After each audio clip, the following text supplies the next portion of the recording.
Última hora. El más implacable señor del crimen de México, ahora confinado en una mazmorra de máxima seguridad en el corazón de Estados Unidos. La prueba irrefutable de esta intriga sin precedentes es una serie de comunicaciones clandestinas y un acuerdo no oficial que reescribe la historia de la guerra contra el narcotráfico. Lo que estamos a punto de desenmascarar anulará cada versión oficial que le hayan contado sobre la caída del Mencho, el último gran capo que quedaba en pie, revelando un estratagema que te dejará sin aliento. ¿Están listos para enfrentar una verdad que la autoridad se esfuerza por sepultar bajo un manto de silencio? Esta historia comienza tras los muros inexpugnables de ADX Florence, Colorado, la prisión más segura del planeta, donde Joaquín Guzmán Loera, el Chapo, lleva años confinado, despojado de todo, menos de su mente y su memoria. Ahí, en una celda de apenas 18 metros cuadrados, sin luz solar, sin contacto humano significativo, sin noticias del exterior que no sean meticulosamente filtradas, el hombre que una vez doblegó gobiernos y construyó un imperio milenario, fue dado por derrotado. La opinión pública creyó que el Chapo estaba completamente incapacitado, un fantasma del pasado, pero el mundo, una vez más, subestimó el poder de una mente brillante, aunque encarcelada. En el tablero cruel del narcotráfico, existe una divisa que ninguna prisión puede arrebatar al ingresar: la información. Décadas de datos acumulados, traiciones grabadas, secretos oscuros de cada alma que orbitó el universo narco-mexicano. El Chapo poseía una fortuna de este conocimiento, una red de hilos invisibles que, incluso desde su tumba de concreto, podía manipular. ¿Se atreven a imaginar la magnitud de la venganza que se gestó en el silencio más profundo? El Chapo, desde su encierro, detentaba revelaciones sobre Nemesio Oseguera Cervantes, el Mencho, que los servicios de inteligencia del Estado mexicano no habían podido recolectar en 30 años de intensos esfuerzos. Hoy, en este espacio, vamos a desenterrar la narrativa que el gobierno jamás admitirá. Como el Chapo Guzmán, desde las cadenas y la penumbra total, orquestó la retribución más larga, más fríamente calculada de la historia del AMPA mexicana. Cómo forjó un pacto con Omar García Harfuch, entonces secretario de Seguridad Ciudadana de la Ciudad de México, que alteró radicalmente el curso de una guerra que parecía interminable. La captura del Mencho en Tapalpa no fue producto de una operación de inteligencia convencional, no fue azar, fue la materialización de un débito de sangre que se originó en Puerto Vallarta y que, tras una década de espera, se saldó de la manera más cruda.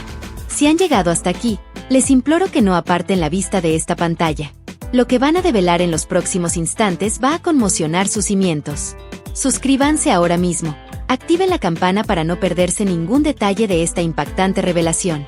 Para comprender el pacto, es imprescindible primero entender la herida, y esa herida tiene una fecha, una ubicación y el nombre de un restaurante que se convirtió en un monumento a la afrenta.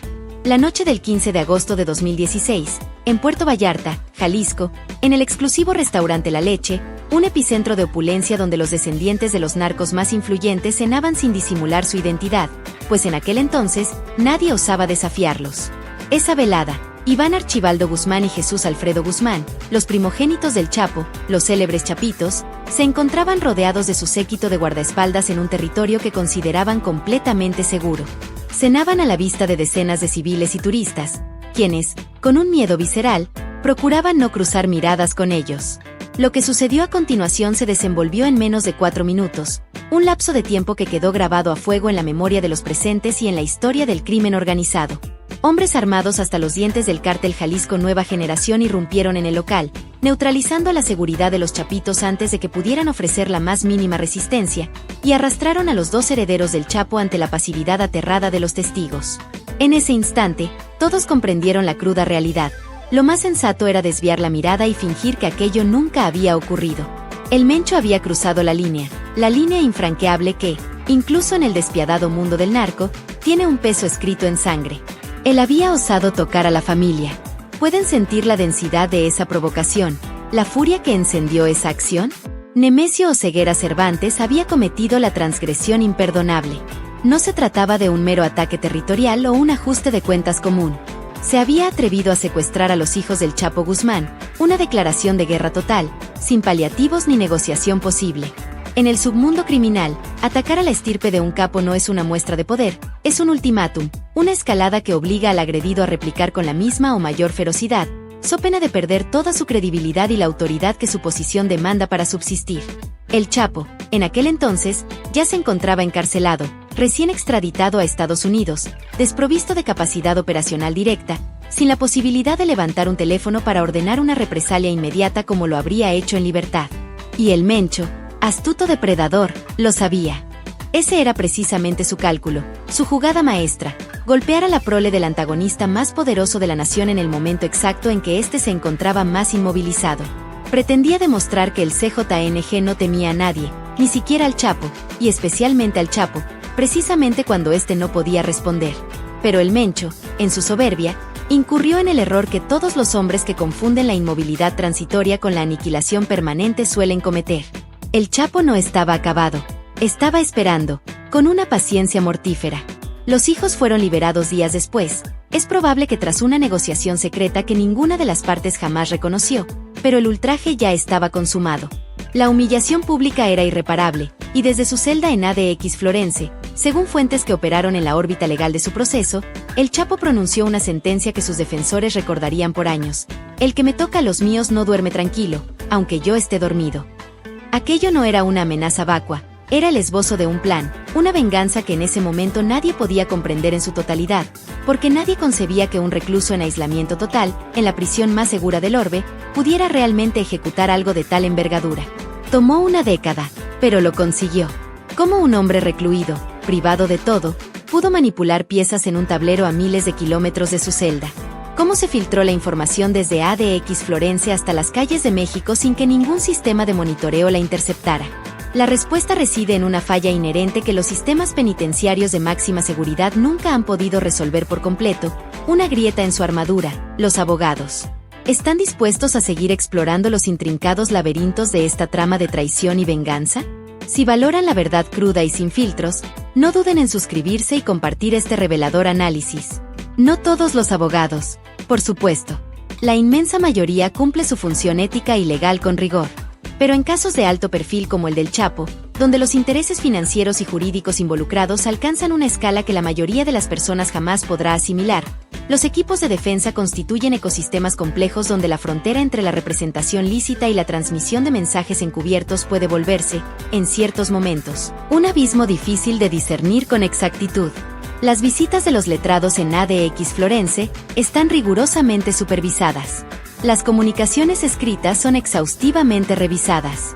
Los canales oficiales de interacción están controlados con una meticulosidad que los funcionarios del Buró de Prisiones describen como absolutamente hermética. Pero, cuidado, hermético no significa imposible. Significa solamente más arduo.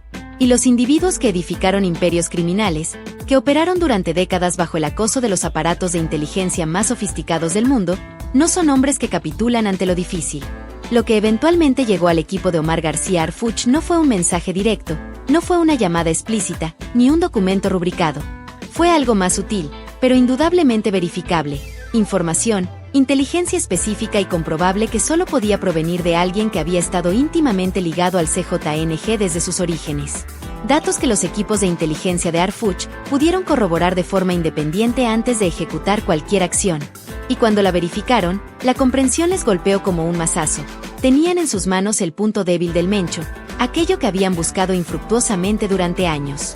Antes de proseguir, permítame que escuchen algo escalofriante, porque lo que se avecina es la parte de esta historia que los medios convencionales carecen del tiempo o la estructura para relatar con la veracidad que merece. Lo que este caso deja como lección final no es sobre el Chapo, ni sobre el Mencho, ni sobre Harfuch como individuos. Es sobre la naturaleza de la memoria y la paciencia en el crimen organizado. El Chapo llevaba años en la prisión más segura del mundo cuando cobró la deuda de Puerto Vallarta, sin poder moverse, sin poder hacer llamadas directas, sin poder ordenar operativos, con un aislamiento que habría convencido a cualquier observador superficial de que era un hombre políticamente muerto. Pero el poder real en el mundo del narco no reside en la capacidad operacional del momento. Reside en la información acumulada, en las lealtades que perduran más allá del tiempo, en los activos sembrados durante años que no se activan hasta que llega el momento preciso. El Chapo no necesitó disparar una sola bala para ejecutar la acción más decisiva de su carrera post-encarcelamiento. Solo necesitó saber cuándo hablar y qué decir. El Mencho, que en términos operacionales tenía todo el poder que el Chapo había perdido, murió en parte porque olvidó algo que el Chapo nunca olvidó: que en este mundo la persona más peligrosa no siempre es la que tiene más hombres armados. A veces es la que tiene mejor memoria y más tiempo para esperar el momento exacto de usarla. La caída del Mencho no es el fin de una era, es el inicio de una más compleja y, en muchos aspectos, más difícil de leer. Sin un liderazgo consolidado en el CJNG, con las facciones internas disputando el poder a sangre y fuego, con los chapitos en posición de expansión territorial, con Arfuch gestionando las consecuencias de una victoria que creó tanto ruido como el problema que resolvió, el mapa del narco mexicano en 2025 y 2026 es más fragmentado, más impredecible y, en algunos aspectos, más peligroso que el que existía antes de Tapalpa. La fragmentación en el crimen organizado no produce paz, produce competencia salvaje. Y la competencia produce violencia que no sigue las lógicas ordenadas de las organizaciones establecidas, sino que se expresa de formas más difusas, más territorialmente extendidas, más difíciles de contener con los instrumentos que el Estado tiene disponibles. Ese es el escenario que México enfrenta, con millones de turistas internacionales en ciudades que coinciden con territorios en disputa, con un aparato de seguridad que ganó su batalla más significativa, pero que sabe que ganar batallas en la guerra contra el narco no equivale a ganar la guerra.